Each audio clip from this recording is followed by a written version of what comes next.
Olá, bom dia a todos. Eu sou a professora Aline, de Programação Web 2. Estou aqui com a minha amiga Vanessa para mais uma aula de orientação a objetos utilizando o PHP. Na última aula, nós aprendemos como criar uma classe e os seus atributos utilizando a linguagem PHP. Hoje nós iremos aprender também a alterar o comportamento dessas classes por meio dos métodos e os famosos getters and setters, para que eles servem, por que é importante e como criar no PHP. Bom dia, Vanessa! Bom dia, amiga, tudo bom? Tudo jóia, galera? É isso mesmo. Hoje a gente vai continuar com mais uma parte da orientação objeto em PHP. Bora lá, então? Vamos lá. Então, bora. Eu vou compartilhar minha tela aqui. Ó, tô compartilhando. Deixa eu colocar a câmera aqui no cantinho. Esse é o projeto que nós trabalhamos na semana passada, ó. Que é aquela classe aluno, naquele projeto de orientação objeto, né? O arquivo index, onde nós criávamos um objeto da classe aluno e nós setávamos aqui informações dentro dos atributos, certo? Então, quando a gente vai falar, vou fechar aqui do lado, né? Então, quando a gente vai falar de métodos, o que são os métodos, né? Ah, são os comportamentos. Ah, beleza, é fácil. Mas o que é esse comportamento, de fato, de uma classe, né? É aquilo que a classe faz, é aquilo que ela pode fazer, né? Então, quando a gente fala de uma classe, são as ações que são possíveis para aquela classe. Então, de repente, uma ação para um aluno, por exemplo, seria salvar o registro no banco de dados. Salvar o registro do aluno no banco de dados é uma ação própria do aluno. Agora, imprimir o boletim, será que seria uma ação, um comportamento do aluno ou da classe boletim? Seria da classe boletim. Então, a gente tem que começar a olhar os comportamentos e determinar de que classe, a que classe eles se correspondem. Às vezes, a gente vai observar que alguns comportamentos, eles vão envolver algumas classes. Por exemplo, para imprimir o boletim de um aluno, apesar de ser um comportamento da classe boletim, eu preciso saber qual é o aluno. Mas ainda assim não deixou de ser um comportamento do boletim ser impresso. Então a gente precisa sempre observar isso, aquele comportamento, de que classe do meu sistema ele se refere, certo? Então é Outra sempre. coisa também, Van, é que essas classes elas podem se associar. Então, como você disse, para eu imprimir o boletim, eu preciso saber de qual aluno é.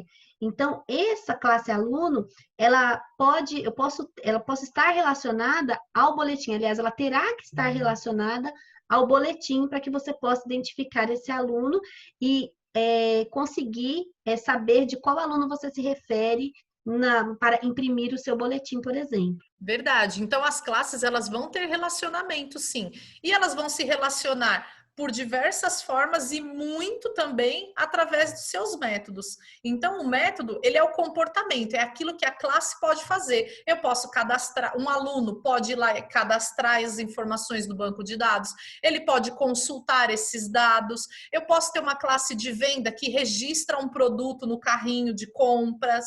Então, são as ações, e lembra, as ações computacionais, né? Então, quando eu crio um aluno, eu não vou falar que o comportamento desse aluno é andar. Por quê? Porque não é um comportamento computacional que eu vou representar para esse aluno. Então, a gente tem que tomar cuidado com as ações e os comportamentos que a gente vai falar desse aluno. São ações e comportamentos computacionais que estão relacionados ao sistema que a gente está desenvolvendo naquela E hora. olha que tem muita aula de orientação a objetos, né, que vocês irão achar aí na internet, né, que faz o cachorro latir, a pessoa andar. Não é que isso não tenham esses comportamentos, tenham, mas aqui a gente quer dar exemplos para vocês, exemplos práticos que vocês possam aplicar, como a professora bem disse, de comportamentos computacionais, aquilo que pode ser representado no computador. Certo? Isso é muito importante. Como que a gente cria um método, uma ação dentro da nossa classe? Primeiro, os nossos métodos dentro da nossa classe, eles têm que ser públicos. Por quê? Porque quem vai utilizar esse método tem que ter acesso para que eles possam ser usados.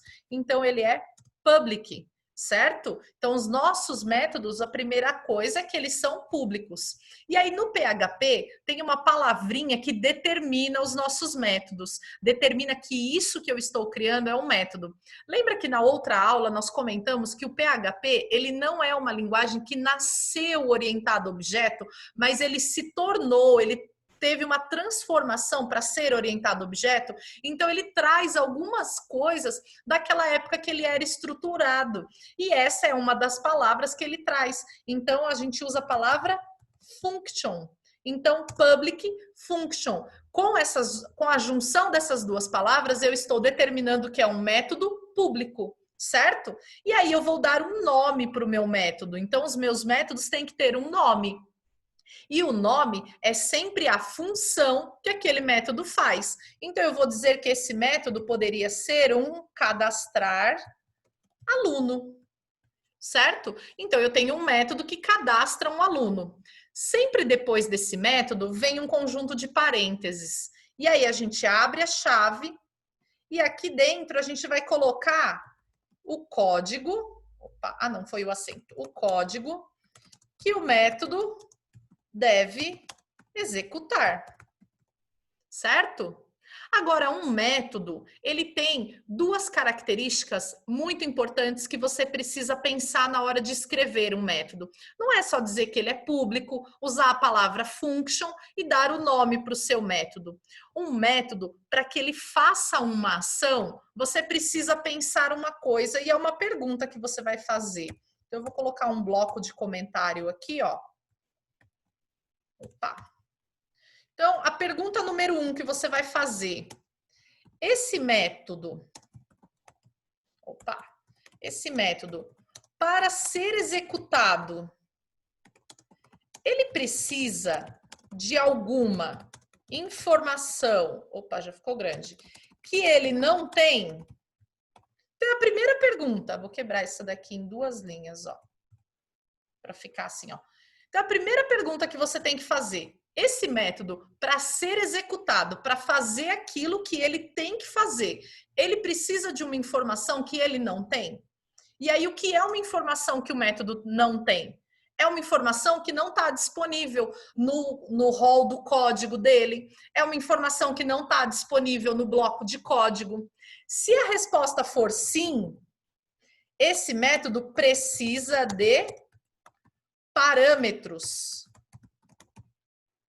Se a resposta for sim, ele precisa de uma informação que ele não tem para fazer alguma coisa, ele precisa de parâmetros. Ele precisa que você dê uma informação para ele que ele execute aquela função. Por exemplo, uma venda. Se você não der a informação para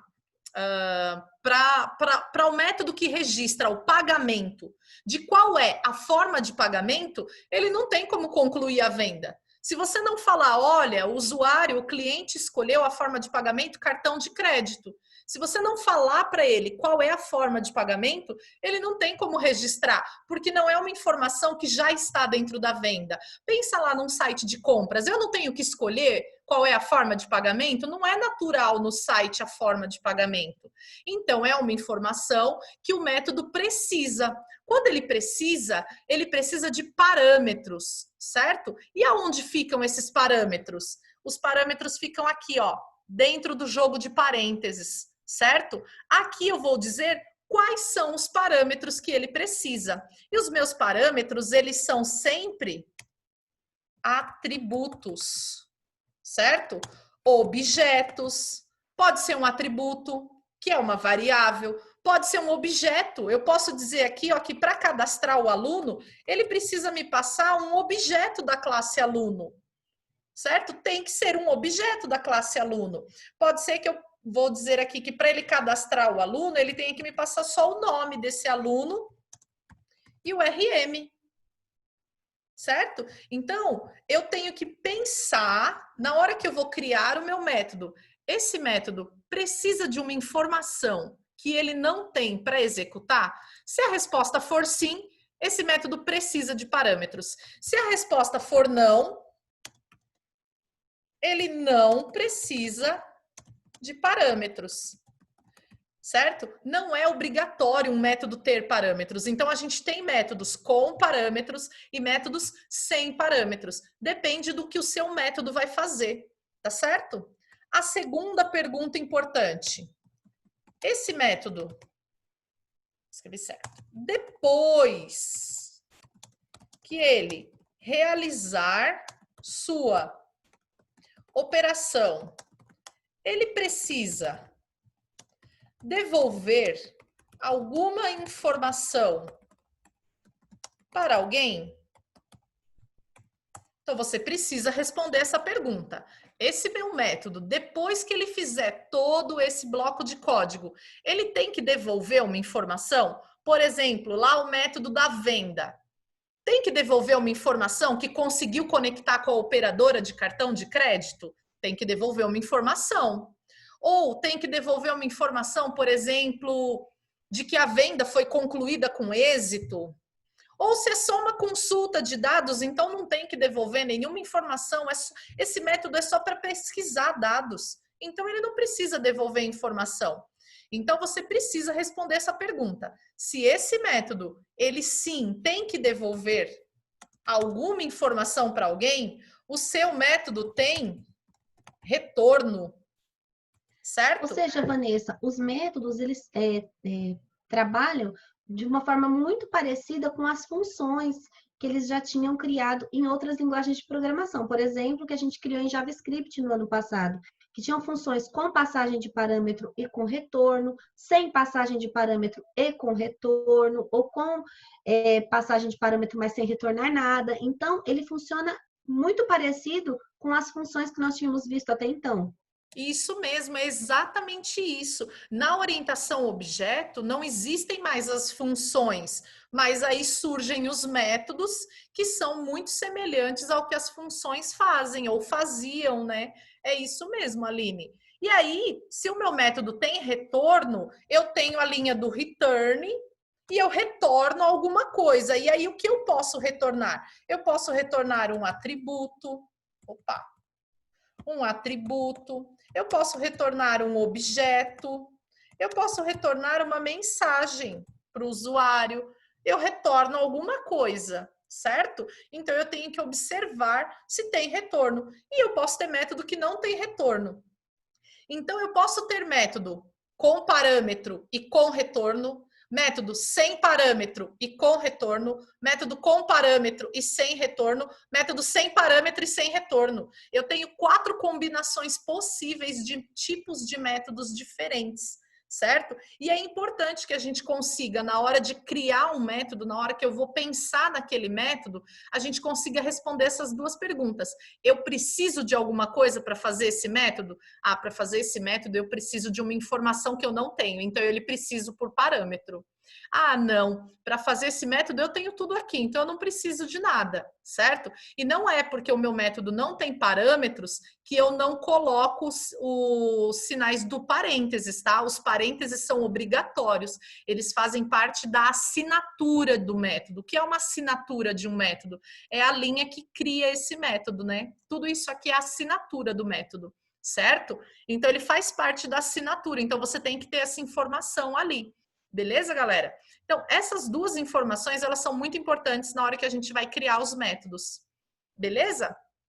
E aí, quando a gente fala de criar métodos, né, e respondendo a essas 2 perguntas, de métodos com parâmetros, métodos com retorno, sem retorno, surge uma das teorias que a gente tem dentro da orientação objeto, né? A orientação objeto, ela traz diversas características que fundamentam a orientação objeto para a gente. E uma delas que ela traz para a gente, deixa eu descer aqui, é o encapsulamento. E aí, o que seria encapsulamento, né? O que é encapsular? Eu gosto de usar o exemplo daqueles remédios que são em cápsula. Todo mundo já deve ter tomado ou visto um remédio que vem numa cápsula, né? Por que ele vem numa cápsula? Ele vem numa cápsula para proteger o conteúdo. Aquele conteúdo a gente não poderia tomar aquele pozinho, né? Ele não poderia vir o pozinho, a gente diluir na água e beber. Então, por isso ele vem numa cápsula. Então, a ideia da cápsula é proteger, né? É como essa minha caneta. Ela vem aqui, a tinta ela vem protegida por uma cápsula. Então, é isso que a gente Tinha faz. um professor que trabalhava com a gente, que ele usava um outro exemplo para definir encapsulamento. Ele falava assim: sabe quando você tá afim de você é um garoto do ensino médio, você tá afim de uma menina de outra turma. Aí você chega pro seu amigo e fala assim: vai lá e fala para ela que eu tô muito afim dela, né? Que eu queria ficar com ela. Aí seu amigo vai lá, faz a ponte. Aí chega lá a menina e fala: Deus me livre, aquele moleque horroroso. Eu não quero nunca. Pode, não quero nem saber daquele moleque. Aí o seu amigo vem, fica com dó de você, de dar aquela informação e fala: ô, ela é comprometida. Não vai dar para ela ficar com você. Ele encapsulou a informação para te proteger, para não te passar qual foi a real situação. É Mas esse verdade. também é bom. É verdade. Ele encapsulou a informação e protegeu você. Então, a ideia do encapsulamento é essa, é proteger o conteúdo daquela informação. E o que que a gente tem que proteger aqui? A gente vem proteger os atributos, né? Os dados dos atributos. Então, o objetivo é esse, é proteger os dados dos atributos, certo? Para quê? Para que nenhuma classe, nenhum código malicioso possa ter acesso, para que, de repente, nenhum código que venha se instalar venha ter acesso ao meu computador e venha ter acesso às minhas classes e manipular, para que, de repente, na hora de transacionar os dados, uma classe indevida venha mexer e alterar o conteúdo dos meus atributos. Então, por isso a gente adota a técnica do encapsulamento. E aí, o que a gente faz nessa técnica? O primeiro passo, a gente torna todos os atributos privados. O que é tornar todos os atributos privados? Eu estou dizendo que só a própria classe é quem pode alterar o conteúdo ou ler o conteúdo daquele atributo. Então, quando eu digo que o meu atributo ele é private, eu estou dizendo que só a própria classe é quem pode fazer isso, certo? Então, o primeiro passo é esse. Então, eu vou voltar lá nos nossos atributos, ó, eles estão públicos, eu vou dizer que eles são private. Ó, todos os meus atributos são privados. Aí eu vou lá na index, ó. Lembra que eu estou setando os valores aqui direto? Isso aqui agora não é mais possível. Por quê? Porque a única classe, o único arquivo que é possível e que é responsável por fazer essa informação acontecer, né, para colocar o Mateus dentro do atributo nome, ou o RM, né, ou 1, 2, 3, 4 dentro do atributo RM, é só a classe aluno. A index não pode mais fazer isso, porque agora os meus atributos são privados. E aí, qual é o segundo passo, então? Porque eu tenho os atributos, eu quero utilizar. É aquilo que a professora Aline falou lá no começo. Nós criamos métodos.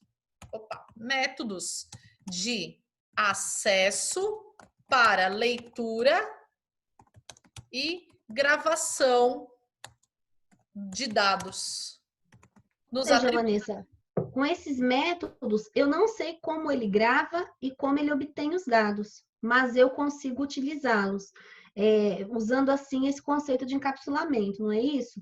Quando eu uso um get, eu obtenho um dado, quando eu uso set, eu estou setando um parâmetro, eu estou alterando, mas, contudo, sem saber o que está acontecendo como esses métodos trabalham, não é isso? Exatamente. Você não sabe como eles trabalham, se tem alguma verificação que foi colocada nesses métodos, você não está vendo isso acontecer. Então, é por isso que nós utilizamos esses métodos. E aí, eles têm nomes bem característicos, né? São os getters e setters, certo? Então, são os getters e setters. Os métodos getters, eles são usados para exibir os dados. E os métodos set são usados para gravar, né, ou atualizar os dados dentro dos nossos atributos. Então, os nossos atributos sendo privados, para cada atributo, a gente cria um get e um set. Então, vamos lá. Public, eu vou começar pelo atributo nome. eu uso a palavra function, function, certo? E aí, get nome. Por quê? Porque eu estou trabalhando com o atributo nome, certo?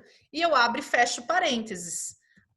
Qual é o objetivo do método get? Não é exibir os dados? Então, volta lá. Um método, ele precisa de alguma coisa para fazer? Não, então ele não tem parâmetro. Mas ele tem um retorno, porque o objetivo dele é exibir os dados. Então, o que eu vou fazer aqui? Eu vou dar um return. Saiu return. Um return em quem? No nome que está lá em cima. Certo? Ó, neste nome aqui. Só que para a gente fazer a referência, para nós referenciarmos este nome, nós usamos a palavra reservada diz. Então, nós estamos fazendo referência àquele nome que está lá em cima, usando a palavrinha reservada diz. E ela vem com o símbolo de cifrão na frente. Aí a gente vai colocar a setinha, que é o símbolo da orientação objeto, e a gente vai colocar o nome do nosso atributo, sem o cifrão, porque o cifrão está na palavrinha diz. Então, eu estou falando para ele... Ou seja, o diz significa da classe a quem ele pertence. Não é isso? Sem eu precisar colocar ali o aluno, no caso, que é a classe que é dona desse atributo. Isso mesmo. Então, quando eu estou falando para ele desse jeito do atributo nome, eu estou falando para ele o atributo da classe que está lá em cima declarado, certo? E aí, quando eu vou criar o set, qual é o objetivo? Qual é o objetivo do método set? O método set é pegar uma informação e guardar dentro desse atributo. Então, ele precisa dessa informação, ele não tem essa informação. Então, ele é um método... function. Ele é um método que precisa da informação. Então, ele é um método com parâmetro. Então, set nome. Se ele precisa de uma informação, eu preciso avaliar. É uma informação que ele vai guardar dentro do nome. Então, tem que vir uma informação que eu guarde em um atributo, para esse atributo eu colocar dentro do nome. Eu poderia criar um atributo A, um atributo X aqui. Mas existe uma teoria por trás disso. Eu vou criar um atributo nome, com o mesmo nome. Por quê? Porque aí eu vou fazer, professora, mas agora eu tenho 2 atributos nome, como que eu vou diferenciar? Esse atributo nome só existe dentro do meu método set. Ele não existe fora dessas chaves aqui, ó. Ele só existe aqui dentro, ele não existe fora. Então, eu tenho aqui dentro que saber referenciar o da classe e o de dentro do método. Então, o da classe, eu uso diz. E quando eu coloco só o cifrão nome, eu estou referenciando ao atributo que veio por parâmetro, certo? Então, ó, o da classe, esse daqui, ó, certo? Esse daqui é o que veio aqui, beleza? Então, ó, criei get set do nome. Então, agora eu vou criar get set do RM. Agora ficou mais fácil. Então, Vanessa, significa que se eu tiver 10 atributos dentro dessa classe, eu tenho que criar os getters e setters de todos os atributos? De todos os atributos. Tem. Por quê? Porque isso vai trazer as características da orientação objeto para o seu projeto e segurança na manipulação dos dados dos seus atributos. Então, é muito importante que, sim, sejam feitos todos os getters e setters. Existem algumas ferramentas que auxiliam na criação de getters e setters. Como a gente está trabalhando aqui com o VS Code, não tem aqui dentro uma ferramenta que ajude a criar automaticamente. Mas a criação... Igual faz lá no Eclipse, né? Que a gente já manda criar de uma vez. Né, o Eclipse, o Visual Studio, né, que são ideias próprias de uma linguagem de programação, elas criam automaticamente getters e setters.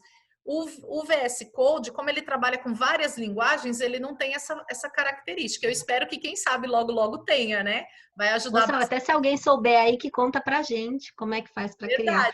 Né? Se de repente aparecer uma extensão nova que faça isso, mas também não é tão simples, não é tão grande assim, dá pra gente fazer bem rapidinho, né?